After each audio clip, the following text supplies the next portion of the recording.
자, 여러분 안녕하세요. 경제학 짱 박사입니다.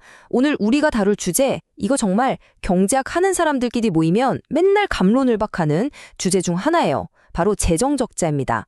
정부가 돈이 부족해서 빚을 내서 쓴다. 이게 과연 우리 경제에 약이 될까요? 아니면 독이 될까요? 궁금하시죠? 지금부터 한번 제대로 파헤쳐 보겠습니다. 그러니까 핵심 질문은 바로 이거예요.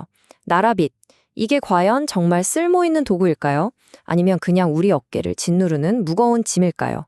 재정적자. 이게 경제를 살리는 마법의 지팡이가 될 수 있을까? 아니면 그냥 빚잔치로 끝나고 마는 걸까? 이게 참 재미있는 게 뭐냐면요. 진짜 세계적인 석학들, 똑똑한 경제학자들도 이 문제 가지고는 의견이 딱 갈립니다. 그래서 오늘 이 복잡한 이야기를 풀어가기 위해서 제가 아주 든든한 지원군을 모셔왔습니다. 바로 이 책. 이중구 조명환 교수님의 재정학인데요. 재정학 공부하는 사람들한테는 거의 바이블 같은 책이죠. 오늘 강의는 바로 이 책의 핵심 내용을 바탕으로 아주 쉽고 재미있게 풀어드릴 테니까 잘 따라오세요. 자, 그럼 첫 번째 논쟁거리부터 시작해봅시다. 바로 총수요 논쟁이에요. 정부가 빚을 내서 돈을 팍팍 쓰면 과연 경제 전체에 활력이 돌까요? 뭐랄까, 아픈 경제에 놓는 영양주사 같은 효과가 있을까요? 아니면 오히려 멀쩡히 잘 돌아가던 민간 경제를 밀어내는 그런 부작용이 생기는 걸까요? 먼저 가장 오래되고 또 어떻게 보면 가장 직관적인 주장부터 들어보죠. 바로 케인즈 학파의 생각입니다. 이분들 주장은 간단해요. 정부가 국채를 찍어서라도 돈을 팍 쓰면 그 돈이 돌고 돌아서 사람들 주머니로 들어가잖아요. 그럼 사람들이 그 돈으로 소비를 하고 기업은 물건이 잘 팔리니까 투자를 늘리고 그렇게 경제가 살아난다는 거죠. 어때요? 듣기에는 아주 그럴듯하죠? 네, 지금 학생 한 분이 아주 좋은 질문을 했어요. 교수님, 그거 혹시 재난지원금 같은 거 아닌가요?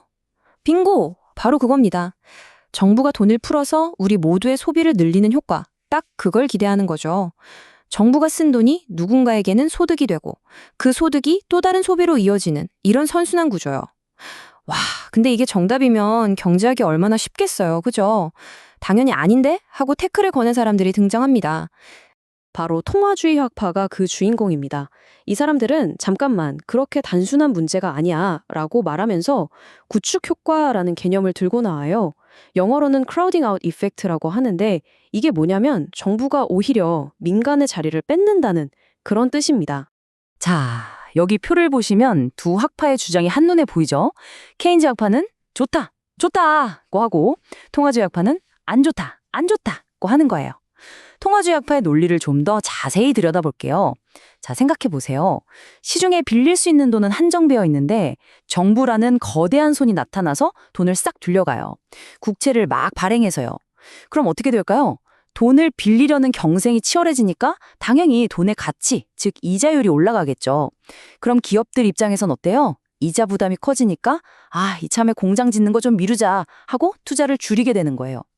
결국 정부가 돈을 쓴 만큼 민간 기업들이 투자를 줄여버려서 효과가 또이또이 상쇄된다는 거죠. 이게 바로 구축 효과의 핵심입니다. 자, 지금까지 효과 있다 대 효과 없다의 팽팽한 대결이었죠? 그런데 여기서 진짜 판을 완전히 뒤엎는 이론이 하나 툭 튀어나옵니다. 야, 너네 둘 다 틀렸어. 재정 적자는 사실 아무 효과도 없어. 라고 주장하는 이론이죠. 정말 황당하지 않나요? 그 이름도 유명한 리카도 대등정리입니다. 요즘엔 로버트 바로라는 교수가 이 이론을 다시 꺼내 들어서 유명해졌는데요. 이 이론의 주장은 정말 충격적이에요. 뭐냐면 정부가 지금 당장 세금을 걷어서 돈을 쓰나 아니면 빚, 즉 국채를 내서 돈을 쓰나 결과적으로는 똑같다는 겁니다. 그래서 총수요에 아무런 영향도 못 미친다는 거죠. 아니, 또 학생 질문이 들어왔네요. 교수님, 그게 말이 되나요? 정부가 빚내서 세금 깎아주면 당장 제 통장에 돈이 꽂히는데 완전 공짜 돈 아닌가요? 그렇죠. 당연히 이런 의문이 들 수밖에 없어요. 그런데 이 리카도 대등정리의 핵심 전제는 바로 우리는 생각보다 훨씬 합리적이고 미래를 내다보는 똑똑한 존재다라는 겁니다. 자, 합리적인 사람의 머릿속으로 한번 들어가 봅시다. 스텝 1. 정부가 세금을 깎아주려고 국채를 발행해요. 스텝 2. 이걸 본 나는 생각하죠. 저 빚? 언젠가는 누군가 갚아야겠지? 그게 바로 미래의 나 혹은 우리 애들이겠구나. 스텝 3. 그래서 나는 어떻게 한다? 지금 당장 세금 깎아줘서 생긴 공돈을 쓰지 않고 고스란히 저축해둡니다. 왜? 미래에 오를 세금을 내야 하니깐요. 마지막 스텝 4. 결과적으로 나의 소비는 하나도 변하지 않았어요. 그러니 경제 전체의 총수요도 그대로인 거죠. 이게 바로 리카도 대등정리의 논리입니다. 로버트 바로 교수의 말을 빌리자면 이겁니다. 대중은 오늘의 적자가 내일의 세금이라는 걸 안다. 이 한 문장에 모든 게 담겨 있어요. 오늘 정부가 낸 빚은 돌고 돌아 미래의 나에게 세금 폭탄으로 돌아온다는 걸 우리가 다 안다는 거죠. 어때요? 정말 흥미로운 발상 아닌가요? 자, 지금까지는 재정 적자가 총수요에 효과가 있냐, 없냐, 이런 좀 이론적인 얘기를 해봤잖아요. 이제부터는 좀 더 현실적인 이야기, 재정 적자가 우리 경제에 어떤 연쇄 반응, 어떤 파급 효과를 일으키는지 한번 살펴보겠습니다. 자, 만약에 사람들이 그렇게까지 합리적이지 않아서 리카도 대등점리가 현실에서는 딱 들어맞지 않는다고 가정해 봅시다. 세금 깎아줬더니 에라 모르겠다 하고 그 돈의 일부라도 써버렸어요. 그럼 어떻게 될까요? 나라 전체적으로 보면 저축이 그만큼 줄어드는 거죠. 이걸 국민저축이라고 하는데 이게 줄어들면 기업들이 공장을 짓거나 기술 개발에 쓸 돈, 즉 투자 자금이 부족해지는 겁니다. 단기적으로는 좋을지 몰라도 장기적으로 보면 경제 성장의 동력이 약해질 수 있다는 뜻이죠. 그리고 이 재정 적자는 우리나라 안에서만 문제를 일으키는 게 아니에요. 국제적으로도 도미노처럼 연쇄 반응을 일으킵니다. 자, 한번 따라와 보세요.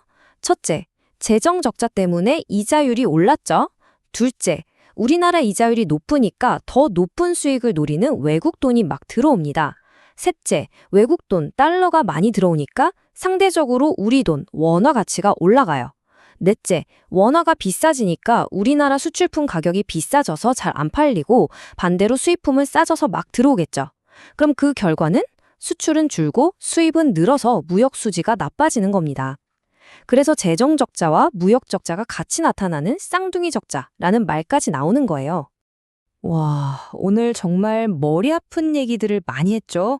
케인즈부터 통화주의, 리카도까지 정신이 하나도 없으실 텐데, 자, 이제 깔끔하게 한번 정리해 봅시다. 오늘 우리가 뭘 배웠는지 말이죠? 자, 재정 적자를 보는 세 가지의 서로 다른 눈. 첫 번째는 케인즈 학파의 눈. 이건 침체된 경제를 살리는 아주 유용한 도구다. 두 번째는 통화주의 학파의 눈. 아니다. 민간 투자를 죽이는 구축 효과 때문에 아무 소용없다. 마지막 세 번째, 리카도 대등정리의 눈. 어차피 똑똑한 국민들이 다 알아서 저축하기 때문에 이건 뭐 아무 효과도 없다. 이 세 가지입니다. 결국 경제학에는 이게 정답이다 하고 딱 잘라 말할 수 있는 게 없다는 걸 다시 한번 보여주죠. 자, 오늘 강의는 여기까지입니다. 마지막으로 여러분께 숙제 하나 내드릴게요. 한번 상상해 보세요. 여러분이 지금 이 나라의 경제 정책을 결정하는 사람이에요. 그런데 엄청난 경기 침체가 닥쳐왔습니다. 여러분의 손에 이 세 개의 나침반이 들려 있어요. 케인즈, 통화주의, 리카도. 여러분은 과연 어떤 나침반을 믿고 우리 경제라는 배를 이끌어 가시겠습니까? 정답은 없어요. 하지만 이 질문에 대해 고민하는 것, 그 자체가 바로 살아있는 경제학 공부가 아닐까 생각합니다. 지금까지 여러분의 경제학장 박사였습니다. 감사합니다.